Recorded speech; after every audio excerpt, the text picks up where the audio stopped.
ونستغفره ونعوذ بالله من شرور أنفسنا ومن سيئات أعمالنا من يهده الله فلا مضل له ومن يضلله فلا هادي له ونشهد أن لا إله إلا الله وحده لا شريك له أما بعد فأعوذ بالله من الشيطان الرجيم بسم الله الرحمن الرحيم كل نفس بما كسبت رهينة إلا أصحاب اليمين في جنات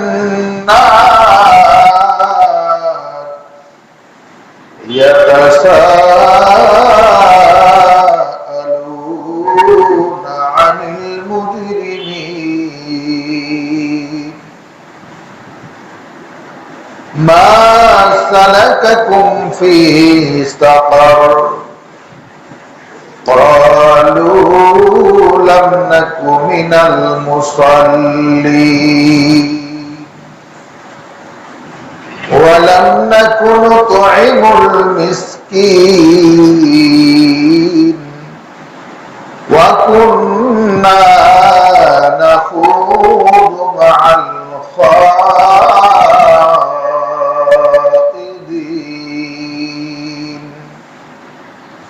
وكنا نكذب بيوم الدين حتى أتانا اليقين فما تنفعهم شفاعة الشافعين فما لهم عن التذكرة معرضين صدق الله العظيم قال رسول الله صلى الله عليه وسلم من حافظ عليها كانت له نور وبرهانا ونجاة يوم القيامة ومن لم يحافظ عليها لم يكن له برهان ولا نور ولا نجاة وكان يوم القيامة مع قارون وهامان وفرعون وأبي بن خلف أو كما قال عليه الصلاة والسلام مکن سستی نماز پنجگانا فویل للمصلین الذین আলহামদুলিল্লাহ আল্লাহ পাক রব্বুল আলামিনের দরবারে অসংখ্য শুকরিয়া যে মহান রব্বুল আলামিন আমাকে আপনাকে দয়া করে মায়া করে ভালোবেসে আল্লাহ তাআলার ঘর মসজিদে জুমার নামাজ আদায় করার জন্য কোরআন ও হাদিস থেকে আলোচনা শোনার জন্য বর্ণনা করার জন্য যেই মহান রব্বে কারীম আমাকে আপনাকে তৌফিক দান করেছেন এটা দুনিয়ার শ্রেষ্ঠ নিয়ামতের মধ্যে অন্যতম নিয়ামত এজন্য আমরা আল্লাহ তাআলার দরবারে শুকরিয়া আদায় করে বলি আলহামদুলিল্লাহ। আজকের আলোচ্য বিষয় নামাজ পরিত্যাগ করার ভয়াবহতা। এবং আমাদের সন্তানদের নামাজ শিক্ষা দান। নামাজ মানুষ 4 কারণে নষ্ট করে। গবেষণায় দেখা গেছে 4টা কারণে মানুষ নামাজ পড়া ছেড়ে দেয় মুসলমান হওয়ার পর। 1 নাম্বার, সম্পদ জমা করার ফিকিরে পড়ে যায়, মানে সম্পদ চাই, আরো সম্পদ চাই।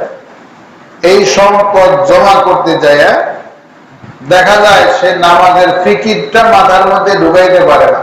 সম্পদের নেশায় তার মাথা পুরোটা একদম বুঁদ হয়ে আছে। সম্পদের নেশা তাকে নামাজ থেকে বিরত রাখে। 2 নাম্বার, রাজনীতি। রাজনীতিও তাকে নামাজ থেকে দূরে রাখে, কারণ শুধু নেতা হওয়ার চিন্তা, সারাদিন মিটিং মিছিল সমাবেশ, এই সেই, কিভাবে মানুষের সামনে সে বড় নেতা হবে, এই ধান্দায় সব সময় শুধু থাকে, নামাজ পড়ার টাইম নাই। 3 নাম্বার, মন্ত্রিত্ব, অর্থাৎ প্রশাসনিক পাওয়ার। আপনাকে চেয়ারম্যান, মেম্বার, এমপি, মন্ত্রী ক্ষমতায় বসানো হয়েছে, আপনি চৌকিদার, হাবিলদার, নায়ক, এর সুবেদার, এরপরে ওসি, ডিসি, এসপি, আইজিপি, যেটাই হন না কেন, দেখা যায় আপনার চেয়ারে বসে আপনি শুধু প্রশাসনিক পাওয়ার দেখাইতে গিয়ে, খাটাইতে গিয়ে আপনার নামাজে আপনার গাফলতি চলে এসেছে। অনেকে নামাজ পর্যন্ত ছেড়ে দেয়। 4 নাম্বারে, ব্যবসা বাণিজ্য, কৃষি কাজ কর্ম, ব্যক্তিগত কাজ, বাড়ির কাজ, ব্যবসা বাণিজ্যের কাজ এতটাই নিমগ্ন যে আত্মভোলা হয়ে গেছে, কখন ফজর যায়, কখন জোহর যায়, কখন আসর যায়, মাগরিব যায়, খবর নেই। এখানেও যদি আমরা জিজ্ঞাসা করি, অনেকেই বলতে পারবে না যে আপনার আসরের নামাজ কয়টায় হয়। অনেকেই বলতে পারবে না মাগরিবের সময় বেলা ডোবে কয়টায়, মাগরিবের নামাজ কয়টায় শুরু হয়, এশার আজান কয়টায় হয়, নামাজ কয়টায় হয়। অথচ মুসলমানের সন্তান আমরা জুমার নামাজও পড়ি, ফজরের ওয়াক্ত কয়টায় আসে, কয়টায় শেষ হয়, জুমার ওয়াক্ত কয়টায় আসে, কয়টায় শেষ হয়, এতটুকু মানে মাথার মধ্যে খালি নেই জায়গা যে আমরা নামাজের টাইমটা কখন। মসজিদেও আসি না, বাড়িতে পড়ার জন্য যে সময়টা জানবো এটাও আমরা জানার চেষ্টা করি। আজান শুনলে হয়তো কখনো পড়ি, কখনো হয়তো পড়ি। আমাদের মধ্যে এই ধরনের বেনামাজির সংখ্যা আছে কি নাই? আর যে 4টা কারণ বললাম, এই 4 কারণে মানুষ নামাজ থেকে দূরে থাকে। এই 4টা কোয়ালিটির মধ্যে কোনো একটা কোয়ালিটি, কোনো একটা গুণ যদি আপনার মধ্যে থাকে, আর আপনি যদি সেই কারণে নামাজ না পড়েন, তাহলে কবরে, হাসরে ময়দানে আপনার কি উপায় হবে এ সম্পর্কে সহিহ ইবনে হিব্বান হাদিসের কিতাবের 1467 নাম্বার হাদিসটা আপনাদেরকে একটু শোনাই, তাহলে অনেকটা পরিষ্কার হয়ে যাবে। قال رسول الله صلى الله عليه وسلم من حافظ عليها كانت له نور وبرهان।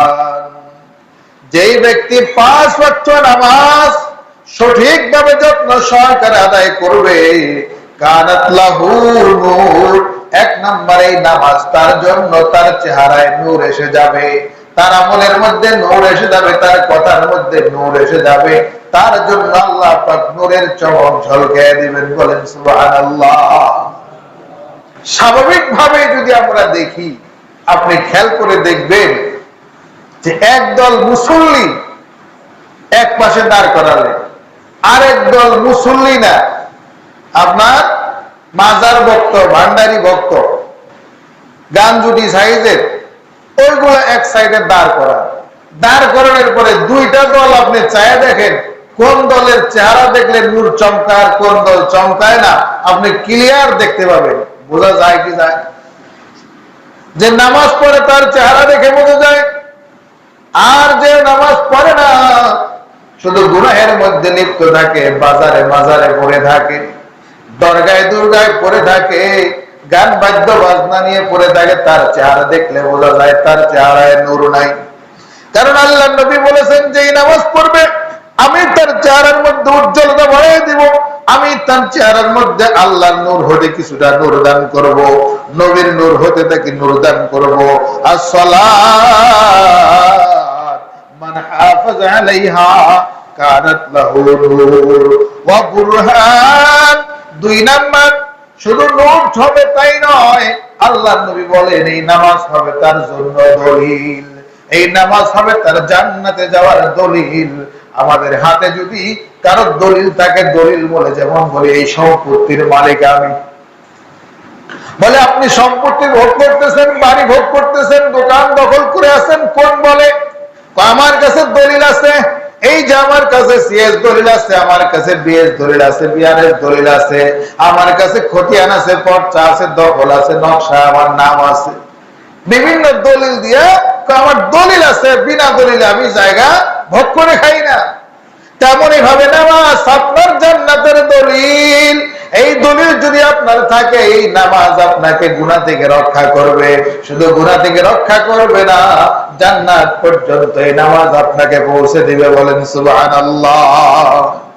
আসসালাত কানাত লাহু নূরুন ওয়া বুরহান ওয়া নাজাতান ইয়াওমাল কিয়ামা। 3 নম্বরে কিয়ামতের কঠিন ময়দানে, হাসরের কঠিন ময়দানে, যেদিন সূর্য আধা হস্ত করে চলে আসবে আর সূর্যের তাপে মাথার মগজগুলি টকবক করে জ্বলতে থাকবে, মানুষগুলো ঘামের মধ্যে সাঁতার কাটতে থাকবে, ওই সময় নামাজ আপনাকে হেফাজত করে আরশের ছায়াতলে নিয়ে যাবে। নাজাতান ইয়াউমাল কিয়ামা, কিয়ামতের ময়দানে নামাজ আপনাকে নাজাত দিবে। দ্বিতীয় নম্বরে ওয়ামান লাম ইউহাফিজ আলাইহা, আর যদি আমরা নামাজকে ওয়াক্ত মতো আদায় না করি, নামাজের প্রতি যত্নবান না হই, তাহলে কি হবে? তাহলে আল্লাহর নবী বলেন লাম ইয়াকুন লাহু বুরহানুন ওয়ালা নূরুন ওয়ালা নাজাত। 1 নাম্বার হলো নামাজ পড়লে নূর হতো, যদি নামাজ না পড়েন চেহারায় নূর থাকবে না। 1 নাম্বার নূর কেটে যাবে। 2 নাম্বার ওয়ালা নাজাত, কোন মুক্তি থাকবে না। 3 নম্বরে ওয়া বুরহান, আপনার জন্য জান্নাতের সার্টিফিকেট, জান্নাতের দলিল আপনার কাছে থাকবে না। তাহলে নামাজ না পড়ার কারণে 3টা জিনিস থেকে আপনি মাহরুম হয়ে গেলেন। শুধু মাহরুম হয়ে শেষ নয়, আল্লাহর নবী বলেন ওয়া কানা ইয়াউমাল কিয়ামাতি মা কারুন ওয়া হামান ওয়া ফিরআউন ওয়া উবাই ইবনে খালফিন। তার হাসর নাসর হবে কিয়ামতের ময়দানে কারুনের সাথে, তার হাসর নাসর হবে হামানের সাথে, তার হাসর নাসর হবে আপনার ফেরাউনের সাথে, তার হাসর নাসর হবে উবাই ইবনে খালফের সাথে, কারুনের সাথে। কাদের হাসর নাসর হবে শুনে রাখুন, যারা শুধু সম্পদ জমা করার পিছনে লিপ্ত, শুধু সম্পদ কিভাবে বাড়াবেন সম্পদের চিন্তায় নামাজ পড়তে পারেন না।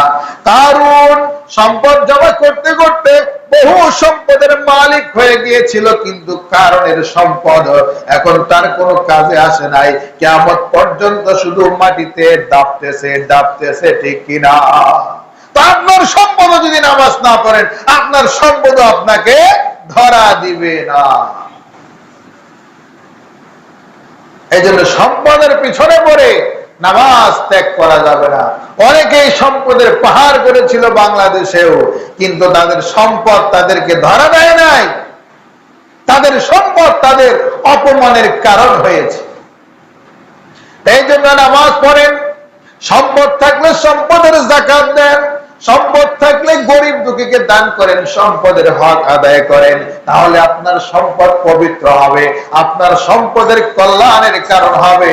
আপনার সম্পদ যদি আপনি কাজে না লাগান, আপনার সম্পদ অকল্যাণের কারণ হয়ে যাবে। 2 নাম্বার হামান, হামানের সাথে কিছু মানুষের হাসর নাসর হবে। হামান সে ছিল কিভাবে রাজনীতি করে বড় হওয়া যায়। হামান কি করতো?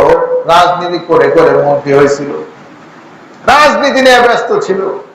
এই ধরনের রাজনীতির কারণে যারা নামাজ পড়ে নাই তাদের হাসর নাসর হবে হামানের সাথে।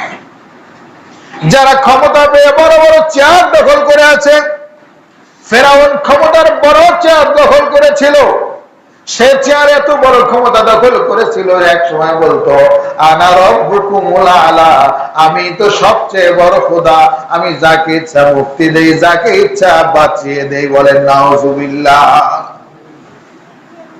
ফেরাউন দুই লোককে ধরে নিয়ে আসছে জেলখানায় দিকে, নিজে ক্ষমতায় আছে, কাই আরে ধরো নিয়ে আসছে। দুইজনকে নিয়ে আসার পরে দুই পাশে দাঁড় করেছে, কয় না রব্বুকুমুল আলা, আমি বড় খোদা। বড় খোদা কিভাবে? আমি যাকে ইচ্ছা মারি, যাকে ইচ্ছা জীবন দান করি। একজনকে হুকুম দিছে একে মেরে ফেলাম, দেখা গেছে তার বুকের উপর পা রেখে তার গলায় ছুরি চালায় তাকে মেরে ফেলছে। আরেকজনকে আয়না ঘরে রেখে দিছে, ছেড়ে দিয়েছে, মারি নাই। আমি তো বড় খোদা, আমি বড় খোদা না হলে কেন একজনকে জবাই করলাম, আরেকজনকে কিভাবে ছেড়ে দিলাম? আমার যদি ক্ষমতা না থাকে তাহলে আমি এগুলো কেমনে করলাম? আনা রব্বুকুমুল আলা, আমি সবচেয়ে বড় খোদা। কিন্তু আল্লাহ বলেন না না না, তুমি বড় খোদা হতে পারো নাই। তুমি যদি বড় খোদা হয়ে থাকো, তোমার কাছে একটা মাত্র দলিল চাই, এই যে সূর্য পূর্ব দিক থেকে ওঠে পশ্চিম দিকে যায়, তুমি যদি বড় খোদা হয়ে থাকো, তুমি একদিন পশ্চিম দিক থেকে উঠে পূর্ব দিকে ডুবাও, একদিন উত্তর দিক থেকে উঠে দক্ষিণ দিকে ডুবাও। পারো কিনা? পারবে? পৃথিবীর কোন রাজা মহারাজার ক্ষমতা হবে? কাজে সকল ক্ষমতার মালিক কে? আল্লাহ। আনা রব্বুকুমুল আলা বলে ফেরাউন পার পায় নাই, বরং ফেরাউনকে বলা হয়েছে তুমি অহংকার করলা। সেই ফেরাউনকে আল্লাহ পাক রব্বুল আলামিন নীল নদের মধ্যে আপনার ইঁদুরের মতো চুবায়া চুবায়া নীল নদের পানি, নীল নদের মাটি খাওয়ায়া তাকে আল্লাহ পাক ইঁদুরের মতো মেরেছে। শুধু মেরেই ক্ষান্ত হয় নাই, কিয়ামত পর্যন্ত আগত সমস্ত মানুষের জন্য তাকে শুটকি বানায়া মিশরের জাদুঘরে শোয়া রেখেছে, ঠিক কিনা? যদি ফেরাউন লেগে সাজ দেন ইন্টারনেটে দেখবেন মিশরের জাদুঘরে ফেরাউনের লাশটা এখনো আছে। এরপরে উবাই ইবনে খালফ, যারা আমরা ব্যবসা বাণিজ্যের কারণে, নিজের চাকরি বাকরি ব্যবসা বাণিজ্যের কারণে নামাজ পড়ি না, তাদের হাসর নাসর হবে উবাই ইবনে খালফের সাথে। আল্লাহর নবী বলেন আল মারউ মা মান আহাব্বা, যার সাথে যার মুহাব্বত তার সাথে তার কিয়ামত। আপনি যার সাথে মুহাব্বত রাখবেন, যার আদর্শের সাথে মুহাব্বত রাখবেন, তার সাথে আপনার হাসর নাসর হবে, তার সাথে আপনার হাসর নাসর হবে, আপনার কিয়ামত হবে। এবার দেখেন, আপনার নিজের ক্যালকুলেশন নিজে করেন, চোখটা বন্ধ করে দেখেন আপনার ভালো মানুষের সাথে সম্পর্ক কয়জন আর খারাপ মানুষের সাথে সম্পর্ক কয়জন। যোগ বিয়োগ নিজে মিলান, যদি ভালোর সংখ্যা বেশি হয় তাহলে আপনি ভালো দিকেই থাকবেন, আর যদি খারাপের সংখ্যা বেশি হয় তাহলে আপনি খারাপের দিকে যাবেন। সূরা মুদ্দাসিরের আয়াত আপনাদেরকে পড়ে শোনাইলাম। জান্নাতের মধ্যে যাওয়ার পরে জান্নাতীদের মধ্যে আলোচনা হবে, একে অপরে কথা বলতে থাকবে। আল্লাহ পাক রব্বুল আলামিন বলেন কুল্লু নাফসিন বিমা কাসাবাত রাহিনা, আপনি যা উপার্জন করছেন আপনার উপার্জনের জিম্মাদারি আপনার কাছে রয়েছে, এটার উপর আপনি বন্ধক বুঝেন? বন্ধক, রাহিনা শব্দের অর্থ বন্ধক। বন্ধক যেমন আমাদের দেশে ক্ষেত বন্ধক রাখে, বলে যে আমি 1 লাখ টাকা দিলাম, এই ক্ষেতটা 1 লাখ টাকার বিনিময়ে আমি 1 বছর আবাদ করে খাবো, ভোগ করে খাবো। বন্ধক রাখে। অথবা দেখা যায় নিজের সোনার গয়নার চেন বন্ধক রেখে আমাকে 20,000 টাকা দাও, আমি একটা চেন বন্ধক রাখলাম। রাখে কি রাখে না? সোনার উপর এভাবে বন্ধক রেখে মানুষের কাছ থেকে টাকা নেয়। তা আল্লাহ পাক বলেন কুল্লু নাফসিন, প্রত্যেকটা মানুষ বিমা কাসাবাত, সে যা করে এটার উপর সে বন্ধক রাখে। এবার আপনি ভালো করলে ভালো কিছু বন্ধক রাখলেন, খারাপ করলে খারাপ বন্ধক রাখলেন। ইল্লা আসহাবাল ইয়ামিন, কেবলমাত্র ডানপন্থী যারা, তারা ফি জান্নাতিন, তারা জান্নাতের মধ্যে যাবে। জান্নাতের মধ্যে যাওয়ার পরে তারা গবেষণা করবে, ইয়াতাসাআলুনা আনিল মুজরিমিন, জান্নাতের মধ্যে সোফার মধ্যে বসে দুই পক্ষ হেলা দিয়ে বসে গল্প করবে, আরামায়েশের মধ্যে গল্প করবে। জান্নাতের হুর গিলমান খানা নিয়ে আসবে, খাবে, মজা করবে, জান্নাতের ফল খাবে। এক একটা ফলের মধ্যে 70 প্রকারের মজা হবে, হাজারো ফল খাবে, খাবে আর গল্প করবে। গল্প করবে কাদের সম্পর্কে? ইয়াতাসাআলুনা আনিল মুজরিমিন, যারা জাহান্নামে যাবে, যারা অপরাধী, তাদের সম্পর্কে তারা বলা বলি করবে। কি বলা বলি করবে? জাহান্নামীদের সম্পর্কে বলবে, মা সালাকাকুম ফি সাকার, ও ভাই তোমরা জাহান্নামে কেন আসলা? তোমাদের দোষটা কি? তোমাদের কারণটা কি? ক্বালু, জাহান্নামীরা উত্তর দিবে, লাম নাকু মিনাল মুসাল্লিন, আমরা তো দুনিয়ায় থাকতে নামাজ পড়ি নাই। ওয়ালাম নাকু নুতঈমুল মিসকিন, আমাদেরকে আল্লাহ সামর্থ্য দিয়েছিল, আমার বোনটা গরিব ছিল, ভাগনাটা গরিব ছিল, ভাতিজাটা গরিব ছিল, কিন্তু আমার সামর্থ্য থাকা সত্ত্বেও আমি তার পরীক্ষার ফর্ম ফিলআপের টাকাটা দেই নাই, যার কারণে সে পড়ালেখা করতে পারে নাই। ফর্ম ফিলআপের কারণেও কিন্তু অনেক ছাত্র লেখাপড়া থেকে ঝরে পড়ে, পড়ে না? পড়ে। দেখা যায় সারাদিন বাপ মায় দিন আনতে, আপনার দিন এনে দিন খায়, ফর্ম ফিলআপের সময় একসাথে 5-6 হাজার টাকা লাগে, দিতে পারেন। অনেকেই ফর্ম ফিলআপ দিতে না পারার কারণে তার পড়ালেখা নষ্ট হয়ে যায়, অথচ ছাত্র ভালো ছিল। অথচ আপনি তার পড়শি, আপনি তার প্রতিবেশী, আপনি তার আত্মীয়, আপনি তাকে ওই সময় তাকে ফর্ম ফিলআপের টাকাটা দেন নাই, আপনার মধ্যে সামর্থ্য ছিল, আপনি দেন নাই। ওয়ালাম নাকু নুতঈমুল মিসকিন, আমার সামর্থ্য থাকা সত্ত্বেও আপনি গরিব দুঃখের মুখে আপনি অন্ন তুলে দেন নাই, তার আপনি টাকা পয়সা দেন নাই, অন্ন বস্ত্র খাদ্যের ব্যবস্থা আপনি করেন নাই। ওয়া কুন্না নাখুদু মাল খাইদিন, তা না করে আপনি টাকা পয়সা ব্যয় ঠিকই করেছেন। আপনার টাকা পয়সা ব্যয় করেছেন কিসের মধ্যে? ওই যে ধূমপানের মধ্যে টাকা পয়সা ডেইলি 200 করে ব্যয় করছেন। ওই যে রাত্রেবেলায় মাদকের আসর বসে ডেইলি 1000 টাকা নষ্ট করেছেন। ওই যে বিভিন্ন রিসোর্টে ঘুরে ঘুরে আড্ডাবাজি করে লক্ষ লক্ষ টাকা নষ্ট করেছেন। একবার বাংলাদেশ থেকে আবার সিঙ্গাপুর ট্যুর, বিভিন্ন দেশে ট্যুরে গিয়েছেন, বিভিন্ন জায়গায় মজমাস্তি করে আপনি টাকা নষ্ট করেছেন।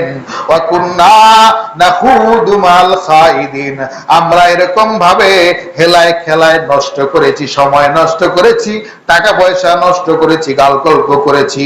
ওয়া কুন্না নুকাযযিবু বিয়াউমিদ্দিন, এরপর তারা জাহান্নামীরা বলবে, আমরা জাহান্নামে কেন আসলাম তোমরা জানোনি? আমাদের জাহান্নামে আসার কারণ হলো ওয়া কুন্না নুকাযযিবু বিয়াউমিদ্দিন, আমরা কবর, হাসর, মিজান, ফুলসিরাত, আমরা পরকাল বিশ্বাস করি নাই। আমরা পরকাল বিশ্বাস করি নাই, এটা আমাদের আরেকটা মহা ভুল। আমাদের মধ্যে এমনও এখনো অনেক লোক আছে যারা পরকালে বিশ্বাস করে না। আছে কি নাই? পরকালে বিশ্বাস করে না। তারা বলে সবকিছু এমনি এমনি হয়েছে, দেয়ার ইজ নো গড, আল্লাহ বলতে কিছু নাই, সবকিছু এমনি এমনি হয়েছে। আমি তাদেরকে বলতে চাই, এমনি এমনি কি এই টেবিলটা তৈরি হয়? একটা টেবিল কি এমনি এমনি তৈরি হয়? একটা ঘর কি এমনি এমনি তৈরি হয়? একটা ইউনিয়ন পরিষদ কি এমনি এমনি চলে? একটা পৌরসভা কি এমনি এমনি চলে? একটা সচিবালয় কি এমনি এমনি চলে? একটা দেশ কি কোনো নিয়ন্ত্রণ ছাড়া চলে? যদি কোন দেশ নিয়ন্ত্রণ ছাড়া না চলে, রাষ্ট্র মহারাষ্ট্র যদি নিয়ন্ত্রণ ছাড়া না চলে, আসমান এবং জমিনের সমস্ত ব্যবস্থাগুলো নিয়ন্ত্রণ ছাড়া চলে না, বরং কয়েকটা ধাপে ধাপে নিয়ন্ত্রণে চলে, ঠিক কিনা? তেমনি আল্লাহ পাক রব্বুল আলামিন মহা ক্ষমতার মালিক, লিল্লাহি মা ফিস সামাওয়াতি ওয়াল আরদ, আসমান এবং জমিনের মধ্যে যা কিছু রয়েছে সব কিছু আল্লাহর কুদরতের হাতের মধ্যে রয়েছে। দুনিয়াতে যেমন নৌকা একা একা তৈরি হয় না, একা একা চলে না, তেমনি ভাবে সাত আসমান জমিনও একা একা ঠিক থাকতে পারে না।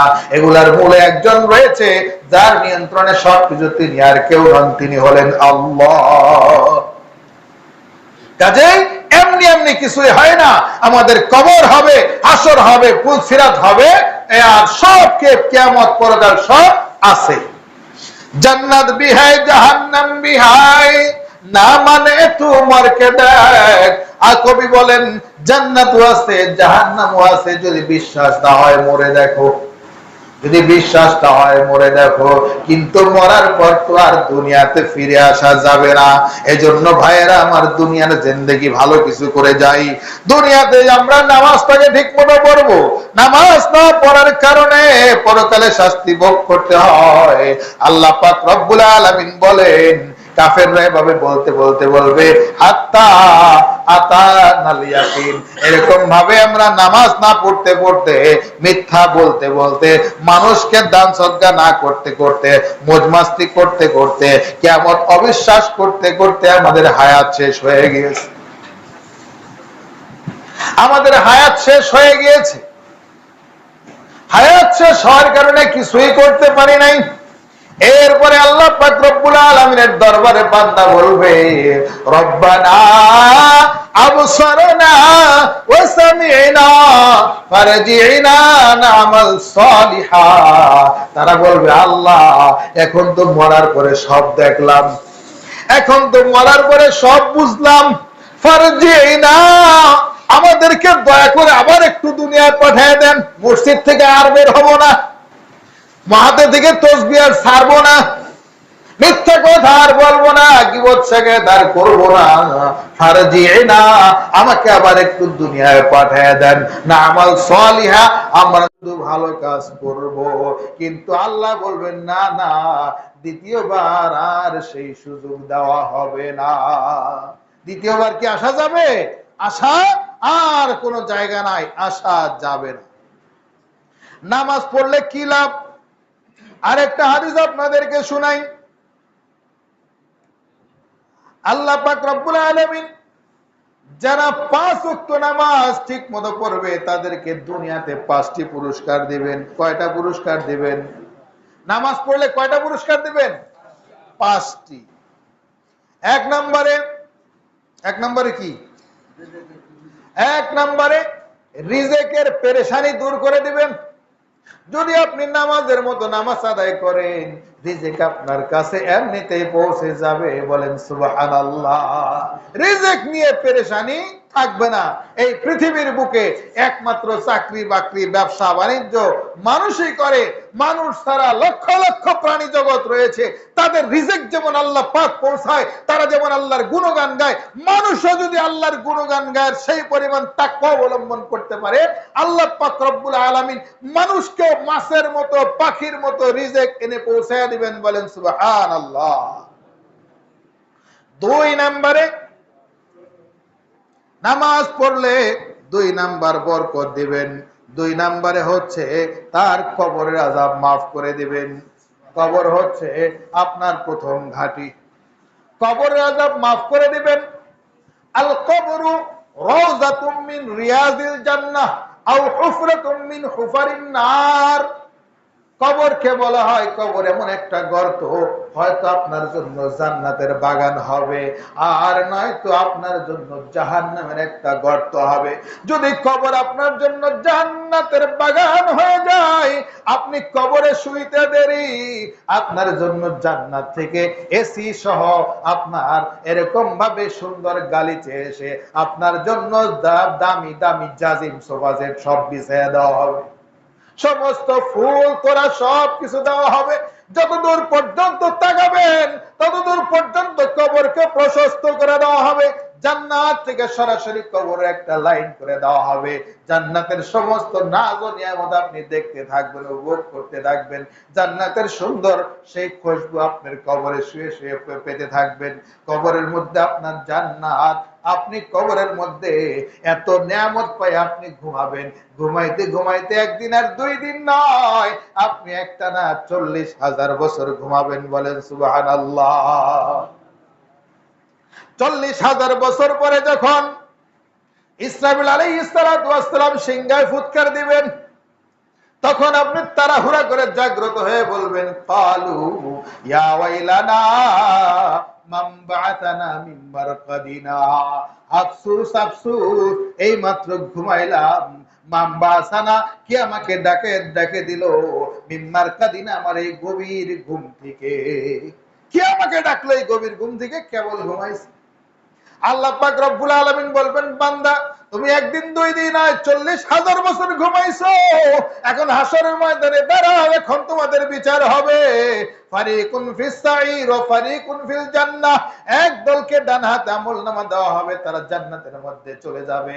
আপনি যদি নামাজ পড়ে থাকেন, ওই যে দেখা যাবে একটা পুলসিরাত, এই পুলসিরাত পার হওয়ার জন্য আপনার কোনো কষ্ট হবে না। 40,000 বছরের রাস্তা তরবারির চেয়ে দাঁড়ালো, চুলের চেয়ে চিকন। যদি কেউ নামাজ না পড়ে ওই রাস্তা পার হতে পারবে না, কেটে জাহান্নামের মধ্যে পড়ে যাবে। আর যে ব্যক্তি নামাজ পড়বে, আল্লাহ পাক রব্বুল আলামিন তাকে ওই যে যেমন বিদ্যুৎ চমকায়, আকাশে বিদ্যুৎ চমকায়, বিজলি যেমন চমকায়, তেমনি বিদ্যুৎ গতিতে মুহূর্তের মধ্যে 40,000 বছরের পুলসিরাতের রাস্তা তাকে পার করে দিবে।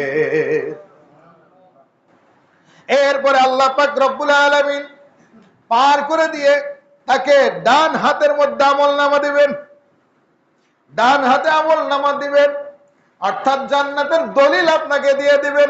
এই যে তোমার কাছে জান্নাতের টিকিট দিয়ে দিলাম, এবার আর কোনো বাধা নাই, সরাসরি জান্নাতের 8টা দরজা তোমার জন্য খোলা, যেই দরজা দিয়ে মনে চায় ওই দরজা দিয়ে সোজা জান্নাতে চলে যাও। বলেন সুবহানাল্লাহ।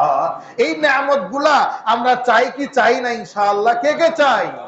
আল্লাহ পাক রব্বুল আলামিন আমাদেরকে এই নিয়ামতগুলো দান করেন, 5 ওয়াক্ত নামাজ সঠিকভাবে আদায় করার তৌফিক দান করেন। বলেন আমিন। শুধু আমাদেরকে নামাজ পড়লে হবে না, আমাদের ছেলে মেয়ে যারা রয়েছে তাদেরকেও নামাজের অভ্যাস গড়াইতে হবে। তাদেরকে যদি নামাজের অভ্যাস না গড়ায়, তাহলে তারা কিন্তু নামাজি হবে না। ছোট ছোট বাচ্চাদেরকে আপনারা মসজিদের মধ্যে নিয়ে আসবেন। আর মুরব্বীদেরকে একটু বলে দেই, ছোট বাচ্চারা মসজিদে এসে যদি ছুটাছুটি করে, তাদেরকে ধমক দিবেন না, তাদেরকে আদর করবেন, স্নেহ করবেন। যদি একসাথে পোলাপান বেশি থাকে, নামাজের কাতার দাঁড়িয়ে যায়, তাকে একজনের মাঝখানে দাঁড় করায় দেন। একসাথে 4-5 জন দাঁড় না করে দিয়ে মুরব্বীরা ভাগাভাগি করে আপনার প্রতি 2 জন মুরব্বীর মাঝখানে একটা করে বাচ্চা ঢুকিয়ে দেন, তাহলে আর ওই বাচ্চা হাসাহাসি করবে না। আপনি নামাজ পড়তেছেন, নামাজ অবস্থায় বাচ্চা কাতারের মধ্যে দৌড়াদৌড়ি করে, রাগ করেন না। অত বাচ্চা আর কি গুনাহ আছে? আপনার নামাজে ধ্যান খেয়াল ভালোই থাকে, তাহলে তো আপনার নামাজে ডিস্টার্ব হওয়ার কথা না। আপনি যখন মোবাইল চাপেন, খুব মোবাইলে যখন একদম আসক্ত থাকেন, আপনার আম্মা, আপনার স্ত্রী খাবার কখন রান্না করলো, কখন বাড়লো, প্লেটে কখন পানি দিল, আপনার খবর থাকে না। হ্যাঁ, এত মনোযোগ, প্লেটে পানি দিতে খবর নাই। যখন তো হাত ধোকা, আরে সব রেডি, হ্যাঁ রেডি তো আরো 10 মিনিট আগে। ডাকতে ডাকতে আমার অবস্থা খারাপ, আপনি তো মোবাইল নিয়ে পড়ে আছেন। বলে কি বলে না? তার মানে মনোযোগ আছে। তেমনি ভাবে নামাজের মধ্যে বাচ্চা যদি ছুটাছুটি করে, আপনি যদি নামাজের মধ্যে এমন ধ্যান খেল নিয়ে দাঁড়াতে পারেন, আমার আল্লাহ উপর থেকে আমাকে দেখতেছে, ডান দিকে আমার জান্নাত, বাম দিকে জাহান্নাম, নিচে পুলসিরাত, আমি আল্লাহর সামনে দণ্ডায়মান। আমি যদি ঠিক মতো নামাজ ঠিক মতো না পড়ি, আমার আল্লাহ বেজার হয়ে যাবে। আমি পুলসিরাত কাটা পরে আমি বামে জাহান্নামের মধ্যে চলে যাব। যদি এই ধ্যান খেল আপনার মধ্যে থাকে, কেউ আপনার নামাজে ডিস্টার্ব করতে পারবে না। কাজে বাচ্চাদেরকে মসজিদে নিয়ে আসবেন, বাচ্চারা ছুটাছুটি করলে রাগ করবেন না, তাদেরকে ঠান্ডা মাথায় বুঝাবেন, কারণ এরাই তো আমার আগামী দিনের মসজিদকে আবাদকারী, ঠিক কিনা? এজন্য বাচ্চাদেরকে নামাজি বানাইতে হলে অনেকগুলা পদক্ষেপ নিতে হবে। সন্তানদের নামাজ ভাবনায় আমাদের করণীয় হচ্ছে, 1 নম্বরে হচ্ছে নিজে নামাজ পড়া। আপনি যদি নামাজ পড়েন, বাচ্চাদের সামনে নামাজ পড়বেন, মসজিদে নিয়ে এসে পাশে বসায় রেখে নামাজ পড়বেন। আর বাসায় যদি নামাজ পড়েন, বাচ্চা পাশে থাকবে, মুসল্লা বিছায় জায়নামাজ বিছায় নামাজ পড়বেন। বাচ্চারা ছুটাছুটি করবে, দুষ্টামি করবে, নিষেধ করবেন না, কারণ এই বাচ্চাই তো আগামীতে আদর্শ নামাজি হবে। এরপরে আপনার শুধু নামাজ নিতে পড়লে হবে না, বাচ্চার জন্য দোয়া করবেন, রব্বি জাআলনি মুকিমাস সালাহ, আয় আল্লাহ আপনি আমাকে আমাকে নামাজ কায়েমকারী বানায়া দেন, অমিন যুররিয়াতি, আমার সন্তানাদিদেরকে নামাজি বানায়া দেন। দোয়া করবেন। 3 নম্বরে শাসন করা। আল্লাহর নবী বলেছেন, মুরু আওলাদাকুম বিসসালাত ওয়া হুম আবনাউ সাবঈ সিনিন, তোমাদের বাচ্চাদেরকে তোমরা নামাজের দিকে নির্দেশ করো, যখন তাদের বয়স 7 বছর হয়ে যায় তাকে তোমরা নামাজের তাকিদ দাও। ওয়াজরিবুহুম ওয়াফাররিকু মাযাজিআহুম, এবং 7 বছর পরেও যদি তারা নামাজ না পড়ে তাহলে তাদেরকে একটু জোর তাকিদ দাও। মুরু আওলাদাকুম বিসসালাত ওয়া হুম আবনাউ সাবঈ সিনিন ওয়াদরিবুহুম ওয়া হুম আবনাউ আশার ওয়াফাররিকু মাযাজিআহুম। আর যখন এভাবে 3 বছর পর্যন্ত আপনি বাচ্চাকে নামাজের দিকে বললেন পড়ে না, 10 বছর বয়স যখন হয়ে যাবে তাকে আপনি শাসন করেন। 10 বছর বয়স হয়ে গেলে কিছু পিটুনি দেন নামাজের জন্য। আফাররিকু মাযাজিআহুম, এবং 10 বছর বয়স হয়ে গেলে মা বাবার বিছনা থেকে বাচ্চাকে পৃথক করে দেন, তাদেরকে আলাদা বিছনা দিয়ে দেন। এবং কি ভাই বোন একত্রেও রাখবেন না। 10 বছর হয়ে গেলে 2 ভাইকেও একত্র রাখা ঠিক না, তাদের জন্য আলাদা আলাদা খাটের ব্যবস্থা করে দেন। সিঙ্গেল খাট পাওয়া যায় তো নাকি?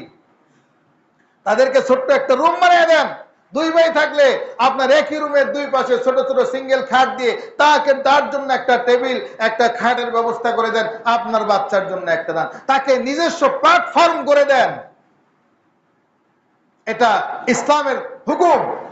বাচ্চাকে আদর্শ সন্তান বানাইতে চাইলে এগুলো আপনাকে করতে হবে। আফাররিকু মাযাজিআহুম, তার বিছানা পৃথক করে দেন। এই বাচ্চার বয়স যখন 15 বছর হয়ে যাবে, 15 বছর হওয়ার পরেও যদি বাচ্চা নামাজ না পড়ে তাহলে আপনি শাসন যেমন করবেন, এরপরে আপনি কিছু রাগ করেন। আপনার আব্বা যদি আপনার উপর রাগ করে কথা না বলে মনে কষ্ট লাগে কি লাগে না? আপনার সন্তান পরীক্ষায় ফেল করলে যদি আপনি রাগ করতে পারেন, আপনার সন্তান স্কুলে ঠিক মতো না গেলে যদি আপনি রাগ করতে পারেন, আপনার সন্তান নামাজ পড়ে না এজন্য আপনি কেন রাগ করেন না? আপনি রাগ করেন, বাচ্চার সাথে 2-1 দিন কথা বলা বন্ধ করে দেন। ও নামাজ না পড়লে আমি কি করব না? ওকে কোনো ফরমাইশ দিব না, ওর হাতেরটা খাবো না। একটু রাগ করেন। এই রাগ মন থেকে করেন না। মন থেকে যদি আবার কঠিন রাগ করেন, বাচ্চা দূরে চলে যাবে, ওটা আবার পরে কাছে আনতে পারবেন, আরেক সমস্যা। আপনাকে নিয়ন্ত্রণের মধ্যে রাখুন। যতটুকু করলে বাচ্চা ভয় পায়, যতটুকু শাসন করলে বাচ্চার ভয় থাকে, ততটুকু শাসন করবেন। এমন শাসন করবেন না যে বাচ্চার ভয় কেটে যায়, তাহলে আপনার শাসনে লাভ হবে না। অনেকে শাসন করতে গিয়ে বাড়াবাড়ি করে, কয় আমার ছেলেকে খুব পিটাইছি কিন্তু কাজ হয় না। আপনি তো ভুল করছেন। আপনার চোখের গরমে যদি আপনার ছেলে সোজা থাকে, আপনি পিটাইতে গেলেন কেন? আপনি চোখের গরম দেখান, 2-1 দিন কথা বলা বন্ধ রাখেন। যদি বাচ্চা লাইনে আসে, পিটানোর তো দরকার নাই। এই অবস্থায় যদি চলে, সারা জীবন আপনার চক্ষুকে ভয় পাবে। আপনি যখন পিটুনি দিচ্ছেন, জানি আব্বা বেশি থেকে বেশি মারবো, মারলে মারুক, ভয় কেটে যাবে, তখন আপনার শাসন কোনো কাজে লাগবে না। এজন্য শাসনের মাপকাঠি আছে। ছোটবেলায় শাসন করেন নাই, হুট করে আপনি 20 বছর বয়সে আপনি যদি শাসন করেন, আপনার শাসন কাজে লাগবে না। কাঁচায় না নোয়ালে বাস, পাকলে করে টাস ঠাস। কথা আছে কিনা? কাঁচায় না নোয়ালে বাস, পাকলে করে ঠাস ঠাস। এজন্য ছোট থাকতে সে মোমের মতো, তাকে তখন আপনি বুঝান, তাকে আস্তে আস্তে নামাজের অভ্যাস আপনি করান। এভাবে বাচ্চাদেরকে নামাজ পড়াবেন, নামাজের দিকে আদেশ দিবেন। নামাজ কতটা জরুরি, নিজে না পড়ে বাচ্চাকে আদেশ দিলে কাজ হবে না। এজন্য নিজে আগে পড়তে হবে, নিজে নামাজ পড়তে হবে। নামাজ যদি না পড়ি তাহলে কি কি শাস্তি আছে? পুরস্কার তো বললাম 5টা। যদি কোনো ব্যক্তি নামাজ না পড়ে তার শাস্তি হলো 15টা। কয়টা শাস্তি? 15টা। মুখস্থ করে নেন। দুনিয়াতে 5টা শাস্তি। 1 নম্বরে তার রিজেকের মধ্যে বরকত থাকবে না। আপনি মাসে 1 কোটি টাকা কামাই করলে আপনার সংসারে বরকত থাকবে না, আপনার সংসার অভাব দূর হবে না। আপনি নামাজ পড়েন, রিক্সা চালায় 500 টাকা কামাই করেন, রাতে ঘুম ভালো হবে, কিন্তু আপনি নামাজ পড়েন না। আপনি আনন্দ খোঁজেন নেশার মধ্যে, আপনি আনন্দ খোঁজেন, আপনি কি করা অবৈধ আড্ডাবাজির মধ্যে, আপনি আনন্দ খোঁজার জন্য রিসোর্টে রিসোর্টে ঘোরেন, আপনার টাকাও মাস শেষে থাকবে না, আপনার আনন্দ আর হবে না, আপনার অভাব আর দূর হবে না, কারণ আপনি নামাজ না পড়ার কারণে আল্লাহ আপনার রিজিক থেকে বরকত উঠে নিয়ে গেছে। 2 নম্বরে, নামাজ না পড়লে চেহারায় কোনো নূর থাকবে না। 3 নম্বরে, আপনি যত নামাজ আপনি যদি না পড়েন, নামাজ না পড়ে আপনি ভালো কাজ করছেন অনেক, কিন্তু নামাজ পড়েন না, আপনি দান করেন, মানুষের সাথে ব্যবহার বলেন, নামাজ পড়েন না, কিন্তু আপনার এই অন্যান্য ন্যাক আমলের যে প্রতিদান পাওয়ার কথা, এইটা আপনার ঝুলা থাকবে, লটকে থাকবে। এটা আসমান এবং জমিনের মাঝখানে লটকে থাকবে, ঝুলন্ত থাকবে নামাজ না পড়ার কারণে। এই নামাজ আসমানে উঠবে না, আপনার ওই আমলের প্রতিদান আপনি পাবেন না। নামাজ পড়লে দেখবেন যে আপনার সবগুলার বরকত একবারে খুলে গেছে, আপনি হঠাৎ করে শান্তির মহাসাগরে চলে যাবেন। বলেন সুবহানাল্লাহ। এরপরে নামাজ না পড়লে আপনার দোয়া কবুল হবে না। 5 নম্বরে, নেককারদের দিয়ে দোয়া করলেও সফল হবে না। আপনি নামাজ পড়েন না, আপনি নামাজ না পড়ে যদি আপনি কি করেন, আপনি ওই যে পীর সাহেবের কাছে গিয়ে হাদিয়া দেন। অনেকেই আছে নামাজ পড়ে না, বড় বড় পীর সাহেবের মুরিদ, আপনার বছরে 2-3 বার যায়, খালি বান্ডিল দেয়। আপনি কয় বান্ডিল দিবেন? আপনি পীর সাহেব হুজুরে 1 লাখ দিছে, আরেকজনে 5 লাখ দিছে। আপনার বান্ডিলের কথা মনে আছে? মনে নাই? এরপরে আপনি পীর সাহেবকে যতই বান্ডিল দেন, আপনি যদি নামাজ না পড়েন, আপনার দোয়া কাজে লাগবে না, পীর সাহেব আপনার জন্য দোয়া করলেও কাজে লাগবে না। নামাজ পড়ে নিজের বাবাকে আপনি সামান্য একটু সেবা যত্ন করেন, মা বাবার কাছ থেকে দোয়া নেন, পীর সাহেবের দোয়ার থেকে কোটি কোটি গুণ বেশি কাজ করবে, ঠিক কিনা? মা বাবার সামান্য একটু নেক কাজ, ভালো কাজ করে একটু দোয়া চান, ওইটা আপনার কাজে লাগবে বেশি। কিন্তু নামাজ আপনার মূল। আসসালাতু ইমাদুদ্দিন, নামাজ হলো ইসলামের খুঁটি। মান আকামা ফাকাদ আকামাদ্দিন, যে নামাজ কায়েম করলো সে ইসলামকে কায়েম করলো। এরপরে মৃত্যুর সময় বেনামাজের 3টা শাস্তি। মৃত্যুর সময় 1 নম্বরে হলো, যে ব্যক্তি নামাজ পড়বে না তার মৃত্যুটা কিন্তু ইজ্জতের সাথে হবে না, বেইজ্জতির সাথে মৃত্যু হবে। অনেককেই দেখা যায় আপনার বেইজ্জতির সাথে মৃত্যু, বোঝেন? পায়খানায় যায় স্ট্রোক করে মরে। জিনিস মৃত্যুটা কি ইজ্জতের হইলো না বেইজ্জতির? বেইজ্জতির হইলো না? নেশা করতে করতে মরে, ইজ্জতের হইলো না বেইজ্জতি? বিড়ি টানতে টানতে মরে, ইজ্জতের না বেইজ্জতি? এরকম ভাবে আপনার জীবনে ইজ্জতের মৃত্যু হবে না, বেইজ্জতির মৃত্যু হবে। 2 নাম্বার, মৃত্যুর সময় শাস্তি হবে, ক্ষুধার্ত অবস্থায় মৃত্যু হবে। ক্ষুধার্ত অবস্থায় মৃত্যু হবে, প্রচন্ড ক্ষুধা থাকবে, কিন্তু আপনার ক্ষুধা নিবারণ করে মৃত্যুর তৌফিক আপনার হবে না। 3 নম্বরে, পিপাসা অবস্থায় মৃত্যু হবে। এমন পিপাসা লাগবে, সারা দুনিয়ার সাগরের পানি যদি আপনাকে পান করানো হয়, আপনার পিপাসা মিটবে না। এটা হলো মৃত্যুর সময় 3টা শাস্তি। কবরের মধ্যে হবে 3টা শাস্তি। কবরের মধ্যে 1 নম্বর শাস্তি হলো, আপনাকে কবরে রাখার সাথে সাথে কবরের মাটি এমন ধরে চাপ মারবে গো, আপনার কবরের এক পাশের হাড় আর এক পাশের হাড়ের মধ্যে, এক পাজরের হাড় আর এক পাজরের মধ্যে এমন ভাবে ঢুকে যাবে, কবরটা সংকীর্ণ হয়ে যাবে। আর কবরের মধ্যে জাহান্নামের আগুন প্রজ্বলিত করা হবে, দাও দাও করে আগুন জ্বলবে। শুধু আগুন জ্বলবে তাই নয়, সাথে সাথে জাহান্নাম থেকে একটা বিষাক্ত সাপ আপনার কবরে নিযুক্ত করা হবে, যেই সাপ আপনাকে এমন জোরে ধ্বংসন করবে, একবার ধ্বংসন করার সাথে সাথে 70 গজ মাটির নিচে চলে যাবে, আবার আরেকটা ধ্বংসন করে আপনাকে উঠে নিয়ে আসবে, আবার ধ্বংসন করবে। এভাবে কবরে আপনার 3টা শাস্তি চলবে। 1 নম্বর, কবর সংকীর্ণ হবে। 2 নম্বর, কবরে আগুন জ্বলবে। 3 নম্বর, সাপ আপনাকে ধ্বংসন করবে। পুনরুত্থান দিবসের পর কবরস্থান থেকে যখন আল্লাহ পাক রব্বুল আলামিন সিংহার ফুৎকারে কিয়ামতের ময়দান কায়েম হবে, আসরের ময়দান কায়েম হবে, যখন আপনি উঠবেন, ওই সময় আপনাকে আবার 3টা শাস্তির মুখোমুখি হতে হবে। 1 নম্বর, আপনার হিসাবের মধ্যে কঠোরতা হবে। আপনি জীবনে যা কামাই করেছেন তার হিসাব দেন, হিসাবে কঠোরতা। নামাজ পড়লে বিনা হিসাবে জান্নাত, আর নামাজ না পড়লে হিসাবে কঠোরতা। কঠোরতা নাই, যদি আপনাকে বলা হয় হিসাব দিয়ে জান্নাতে যান, উপায় আছে কারো? হিসাব দিয়ে জান্নাতে যেতে পারবেন? হিসাব দিয়ে জান্নাতে যাওয়া সম্ভব।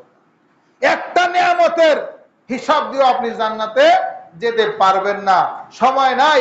মুসা নবীর জামানায় এক ব্যক্তি 500 বছর ইবাদত করছে, সে মনে করছে যে আমার ইবাদত দিয়ে আমি জান্নাতে যাব।